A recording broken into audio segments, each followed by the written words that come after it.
centramos ahora en este vídeo en la fundamentación bíblica de la liturgia de las horas. El libro del Apocalipsis concluye con una afirmación programática, diríamos, para los cristianos de todos los tiempos. El espíritu y la esposa dicen ven. El que oiga diga ven. El que tenga sed que se acerque, el que quiera recibirá gratis agua de vida. Es decir, dos veces se grita lo mismo. La espera gozosa de la venida del Señor Jesucristo. El espíritu y la esposa dicen ven. ¿Cómo se dice ven? ¿Cómo la esposa, que es la iglesia, y el Espíritu Santo que la anima, dice esto? Bueno, pues mediante el cántico de alabanza de la liturgia de las horas. Ese cántico de alabanza, como vimos en el vídeo anterior, de la liturgia del Laudis Canticum, resonaba en las moradas celestiales y ahora ha sido introducida por Jesucristo el Señor, al que podríamos llamar el gran cantor del universo, el que canta por excelencia. Esta voz coral de la liturgia de las horas la hace suya el hombre necesitado de salvación, el hombre y la mujer de hoy que tienen sed de Dios, sed de un amor grande, sed de un amor infinito. Y esa es precisamente ese agua que emana del templo de Dios, ese río de vida que emana del trono de Dios y que llega hasta nosotros para saciar la sed de ese hombre y de esa mujer de este mundo, es la Sagrada Liturgia. Y esa Sagrada Liturgia que se concreta, entre otras razones o de otras formas, con la liturgia de las horas.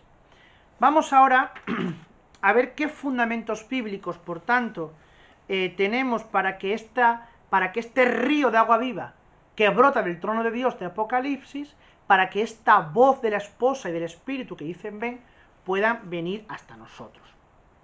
Bien, nosotros tenemos como dos fundamentos, o dos textos, o mejor dicho, dos principios bíblicos para el ejercicio de la liturgia de las horas. Uno es el mandato de Cristo y otro va a ser el sacerdocio del mismo Jesucristo. Varias veces en el Evangelio, vamos a comenzar con el principio, el mandato de Cristo, orad sin cesar. Varias veces en el Evangelio Jesús exhorta a sus discípulos a mantener un trato asiduo con Él y con el Padre. Eso es la oración. Trato asiduo, íntimo, constante, profundo, de amor con las personas divinas. Es necesario orar sin desfallecer, dice Jesús en Lucas 18:1. Velad en todo tiempo orando, Lucas 21:36.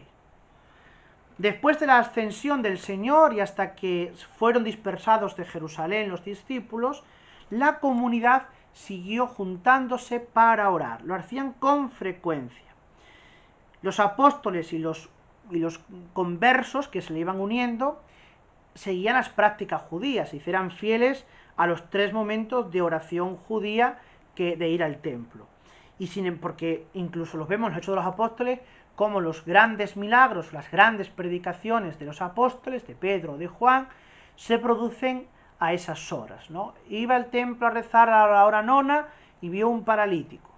O era la segunda vigilia y entonces comenzaron a orar y tal.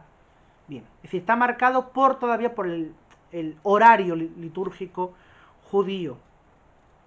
Sin embargo, los cristianos le dan una novedad que es la que aporta el Señor Jesús.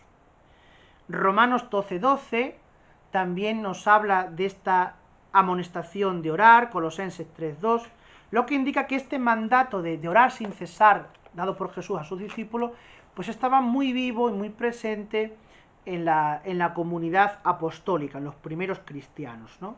Pablo VI, por ejemplo, en la ordenación general de la liturgia de las horas, en el número 10, lo va a expresar del modo siguiente.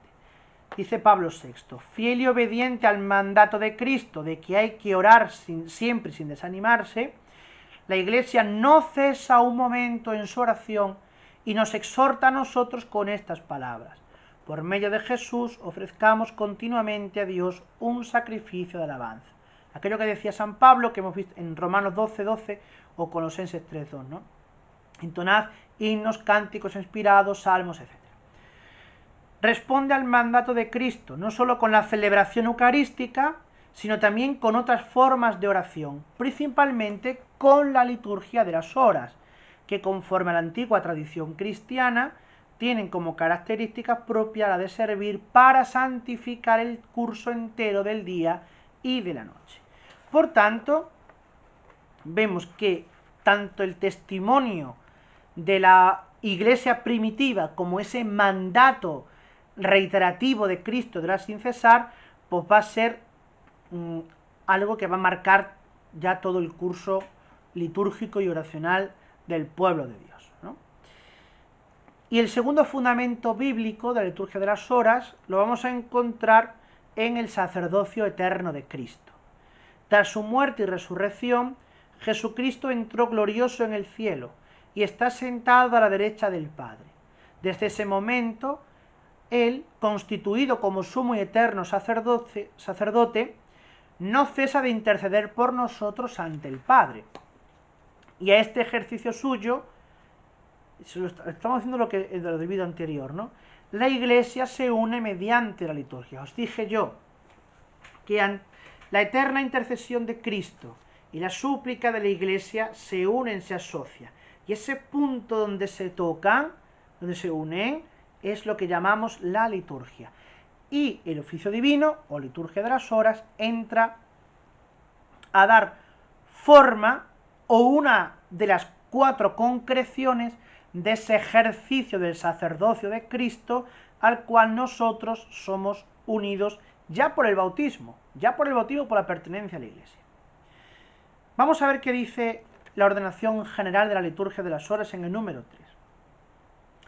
Cuando vino para comunicar a los hombres la vida de Dios, el Verbo que procede del Padre, Jesucristo, como esplendor de su gloria, el sumo sacerdote de la nueva y eterna alianza, Cristo Jesús, al tomar la naturaleza humana, introdujo en este exilio, ¿veis? Ya tenemos la idea apócrifa de la ascensión de Isaías, entre otros, ¿no?